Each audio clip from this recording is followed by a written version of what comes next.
আমাদের নিপীড়িত করেছে বছরের পর বছর ধরে, আগামী দিন ব্যালট বক্সে দাঁড়িয়ে আপনাদের কিন্তু জবাবটা দিতে হবে। যাকে যখন ইচ্ছা এসআইআর এর নাম করে লাইনে দাঁড় করিয়ে দিচ্ছে। 10 বছর আগে কালো টাকা ধ্বংস হবে, নোটবন্দির নাম করে 140 কোটি মানুষকে লাইনে দাঁড় করিয়ে দিল। আমরা সবাই লাইনে দাঁড়ালাম, কিন্তু বুকে হাত দিয়ে বলুন তো কালো টাকা ধ্বংস হয়েছে? হয়নি। বলেছিল 15 লক্ষ টাকা দেবো, কেউ পেয়েছেন? পাননি। জিএসটি করে বাংলার টাকা তুলে নিয়ে যাচ্ছে। আজকের দিনে দাঁড়িয়ে বাংলার বকেয়া পাওনা হচ্ছে 2 লক্ষ কোটি টাকা। আজকের দিনে দাঁড়িয়ে এই কাশীপুরের পাওনা, একটা বিধানসভার পাওনা 680 কোটি টাকা, মানবাজারের পাওনা 680 কোটি টাকা, পুরুলিয়ার পাওনা 680 কোটি টাকা, বলরামপুরের পাওনা 680 কোটি টাকা, বাঘমুন্ডির পাওনা 680 কোটি টাকা। এক একটা বিধানসভার পাওনা 680 কোটি টাকা। এই 680 কোটি টাকা যদি আমরা দিল্লি থেকে লড়াই করে ফেরত আনতে পারি, তাহলে কিভাবে আরো উন্নয়ন করতে পারবে আমাদের সরকার, আপনারা ভাবুন। আমরা বলেছিলাম 100 দিনের কাজ চালু করতে হবে, গরিব মানুষের টাকা তুমি আটকে রাখতে পারবে না। আইনত মামলা হয়েছে, সেই মামলা জেতা হয়েছে, মানুষ জিতেছে, বাংলার মানুষ মাথা নত করেনি। এসআইআর নিয়ে তৃণমূল কংগ্রেস মামলা করেছিল, পিটিশনার অন্য কেউ নয়, তৃণমূল নিজে মামলা করেছিল। আজকে জয় কার হলো?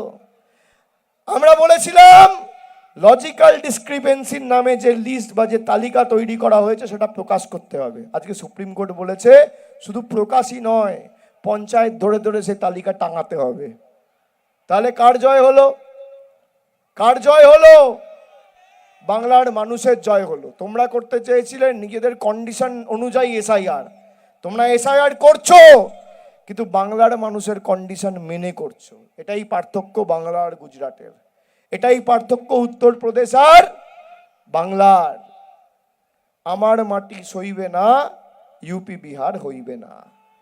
যতই চেষ্টা করো আমরা মাথা নত করব না, আমরা বশ্যতা স্বীকার করব না, আমরা মেরুদণ্ড বিক্রি করব না। আর বিজেপির যে কটা প্রতিনিধিরা আছে আপনারা তো দেখেছেন এদেরকে, পুরুলিয়ার মানুষ তো এদেরকে আমার থেকে অনেক হাজার গুণ ভালো চেনে। এটা রেখে দিলে আলসার আর বাড়তে দিলে ক্যান্সার। বিজেপির যে কটা ছাইপাস আবর্জনা পড়ে আছে মাথায় রাখবেন, রেখে দিলে আলসার আর বাড়তে দিলে ক্যান্সার। এরা জিতে আপনার অধিকার কেছে, আপনার অধিকারের টাকা বন্ধ করে রেখেছে। মমতা ব্যানার্জি লক্ষ্মীর ভাণ্ডার দিচ্ছে, আপনার এটা অধিকার, সরকারের অনুদান নয়। বাড়িতে বাড়িতে মমতা বন্দ্যোপাধ্যায় পৌঁছে দিচ্ছে। বিজেপি 15টা রাজ্যে ক্ষমতায়, একটা রাজ্যে কোনো কন্ডিশন ছাড়া যত মহিলা আছে সবাইকে লক্ষ্মীর ভাণ্ডার দিয়ে দেখাতো। যত মহিলা আছে সবাইকে দিতে হবে, আমরা তো সবাইকে দিচ্ছি। এই যে বলছে আয়ুষ্মান ভারত, মমতা ব্যানার্জির সরকার নাকি করতে দেয়নি। পুরুলিয়ার ভাইরা শুনুন, আপনার বাড়িতে যদি স্মার্টফোন থাকে, হাতে যদি স্মার্টফোন থাকে, বাড়িতে যদি টিভি থাকে, মোটর সাইকেল থাকে, রেডিও থাকে, বাড়িতে পাকা ছাদ হয়, আপনি আয়ুষ্মান ভারতের কোনো লাভ পাবেন না। আপনাদের কাদের হাতে ফোন রয়েছে, স্মার্টফোন রয়েছে? হাত তুলুন তো, হাত তুলুন তো সবাই, হাত তুলুন। কাদের হাতে রয়েছে? প্রায় 50% মানুষের হাতে স্মার্টফোন রয়েছে। যাদের হাতে স্মার্টফোন রয়েছে তারা কেউ আয়ুষ্মান ভারত পাবেন না। এই কন্ডিশনগুলো ভারত সরকার বেঁধে দিয়েছে, মোদী সরকার। আর মমতা বন্দ্যোপাধ্যায়ের স্বাস্থ্যসাথী আপনার হাতে ফোন থাকলেও পাবেন, না থাকলেও পাবেন। বাড়িতে টেলিফোন থাকলেও পাবেন, না থাকলেও পাবেন। স্কুটার মোটরসাইকেল থাকলেও পাবেন, না থাকলেও পাবেন। টিভি থাকলেও পাবেন, না থাকলেও পাবেন। বাড়িতে পাকা ছাদ থাকলেও পাবেন, না থাকলেও পাবেন।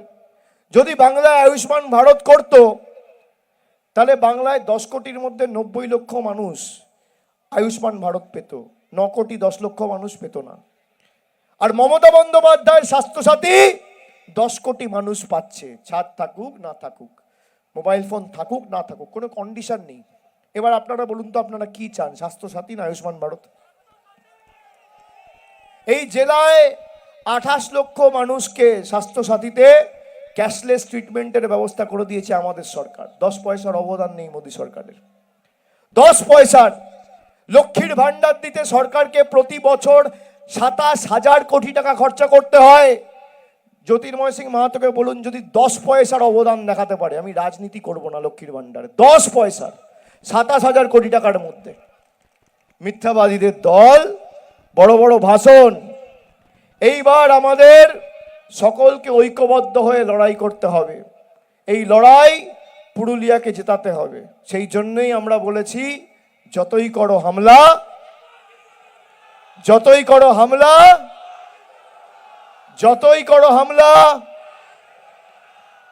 যতই করো হামলা। আর ট্রেন নিয়ে যা সমস্যা আছে, আমার কথা সবাই ভালো করে শুনুন। আমরা বলেছিলাম 100 দিনের লড়াই নিয়ে আমরা যতদূর যাওয়ার যাব। হাইকোর্ট, সুপ্রিম কোর্ট, কৃষি মন্ত্রক, পঞ্চায়েত দপ্তর, দিল্লিতে মিটিং, প্রতিবাদ সভা সব হয়েছে।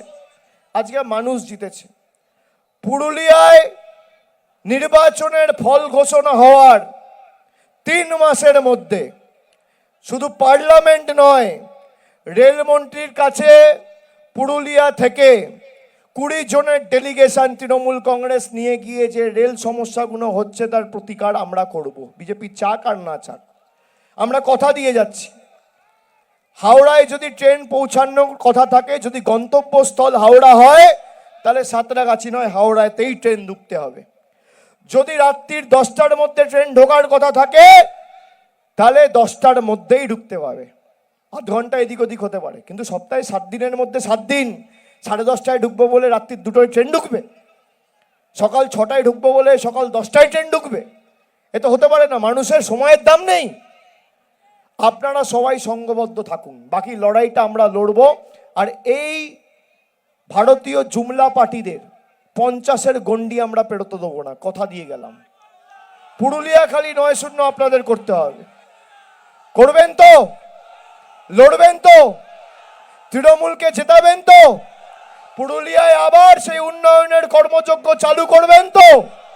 যে উন্নয়ন বিজেপি বাধাপ্রাপ্ত করেছে সেই উন্নয়ন আবার শুরু করবেন তো? করবেন তো? তৃণমূলকে জেতাবেন, জোড়া ফুলে ভোট দেবেন। আপনাদের যেভাবে বোকা বানিয়েছে 7 বছর ধরে, একইভাবে বোকা বানাবেন। বিজেপির লোক আসবে, অনেক টাকা পয়সা এরা ছড়ায়, নির্বাচনের সময় টাকা পয়সা দেবে, সব নিয়ে নেবেন, নিয়ে নেবেন। ঠিক আছে? দর করবে। কাউকে যদি 1000 টাকা বলে 10,000 টাকা চাইবে, 10,000 বললে 15 বলবে, 15 বললে 20 বলবে।